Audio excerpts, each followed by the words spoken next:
성도 여러분, 8월 16일 주일입니다. 오늘 하나님 안에서 거룩한 예배자로 하나님의 은총을 찬송하시고 많은 은혜를 얻게 되시기를 기원합니다.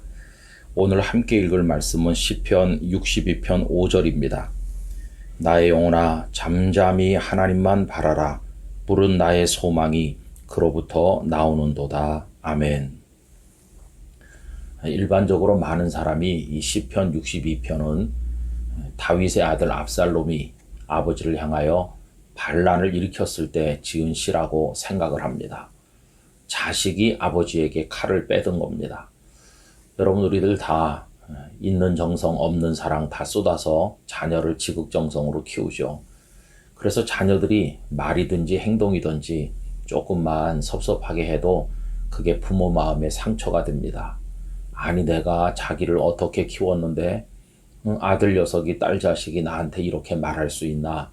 여러분, 섭섭하실 때가 많으셨잖아요. 그런데 이건 뭐 말이나 행동으로 섭섭하게 하는 게 아니라 아버지를 죽이고 왕의 자리를 빼앗겠다고 나선 아들이다 보니 얼마나 섭섭했겠어요. 더더욱이 이 압살롬은 잘난 아들이었습니다. 그래서 다윗은 압살롬을 귀하게 여겼었고, 그가 이복 형제인 암논을 죽이는 죄를 저질렀는데도 나중엔 그를 용서하고 예루살렘으로 돌아오도록 받아들이기까지 하지 않았습니까?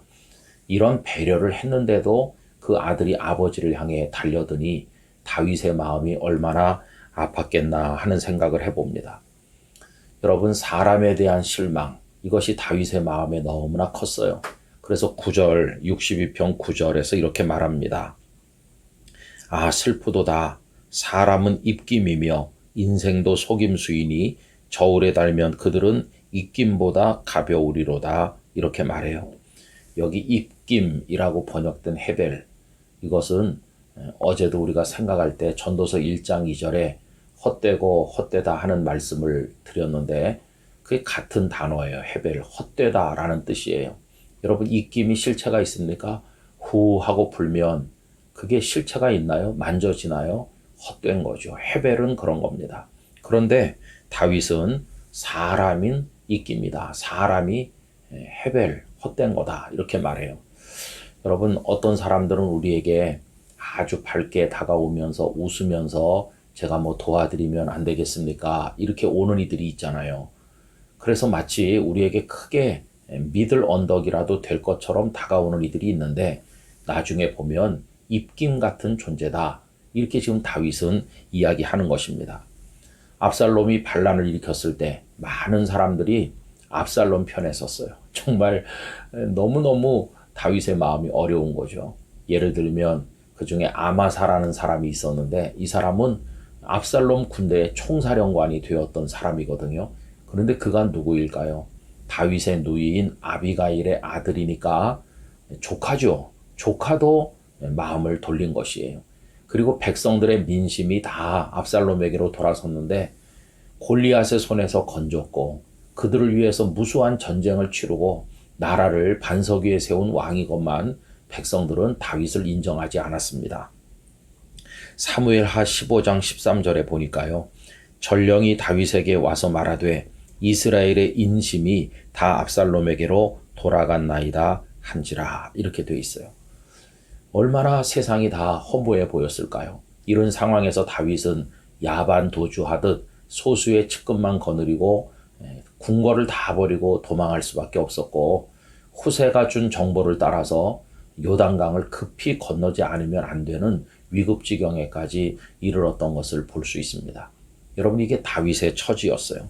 더군다나 시므이라고 하는 사울 가문에 속한 한 남자가 피신하는 다윗을 향해 입에 담지 못할 악담을 퍼부으면서 그를 비난하는 모욕까지 겪지를 않았습니까?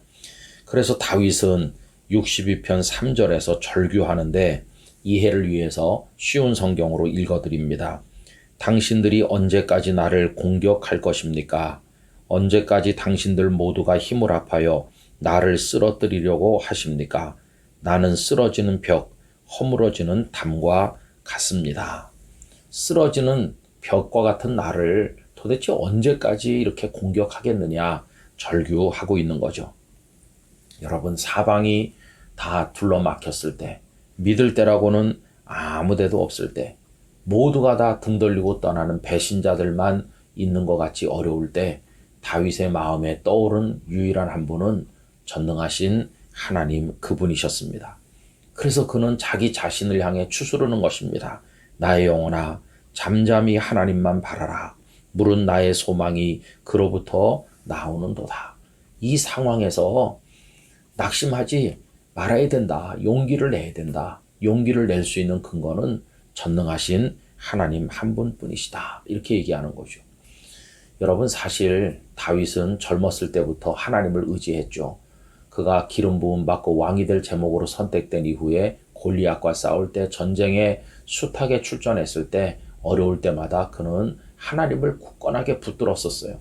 그런데 이스라엘의 왕이 되고 부귀영화를 누리니까 하나님을 떠난 건 아니지만 하나님을 향한 간절함이 많이 식었을 거 아니겠어요? 그런데 이런 압살롬의 반란이라는 위기를 만나면서 그는 다시 하나님을 향하던 그 간절한 믿음이 회복이 되는 것이죠. 그래 다시 마음을 추스리는 것입니다. 나의 영혼아, 잠잠히 하나님만 바라라. 물은 나의 소망이 그로부터 나오는도다 하면서 다시 하나님을 향한 마음이, 간절한 그 믿음이 회복된 것을 볼 수 있습니다. 여러분, 우리도 위기를 통해서 믿음이 회복돼요. 어려운 일을 통해 하나님을 굳건하게 붙들게 됩니다. 저도 평생 하나님의 이름을 부르는 사람으로 살았지만 저희 자녀들이 의사 선생님도 고개를 흔드는 어려운 수술들을 받게 됐을 때 정말 하나님을 향해 매달렸고, 목회하던 교회가 어려움에 처했을 때도 나중에는 이 사람 저 사람 도움을 구해봤지만 결국은 하나님밖에 없음을 알게 됐을 때 저의 믿음이 순도가 높은 믿음이 되고 더 간절한 믿음이 되는 것을 느꼈었습니다. 여러분, 우리 모두 하나님을 의지하되 미지근하게 의지하는 게 아니라 철저히 의지해야 됩니다. 하나님밖에 없어. 이렇게 믿어야 됩니다. 남편과 아내, 자녀, 부모 믿어보지만 그건 하나님 다음이고 하나님밖에 없습니다. 하나님만 마음에 품고 의지하며 간절함으로 사모하는 우리들이 되기를 원합니다. 하나님 아버지, 저희에게 하나님 같은 분이 어디 있겠습니까? 저희들로 낭망하지 않고 소망이 오직 하나님께로부터 나오는 줄로 알고 하나님을 향해 나가되 간절한 믿음으로 하나님을 의지하게 하여 주시옵소서. 저희들을 도우시옵소서. 하나님 믿습니다. 저희를 구원하여 주시옵소서. 예수님의 이름으로 기도하옵나이다. 아멘.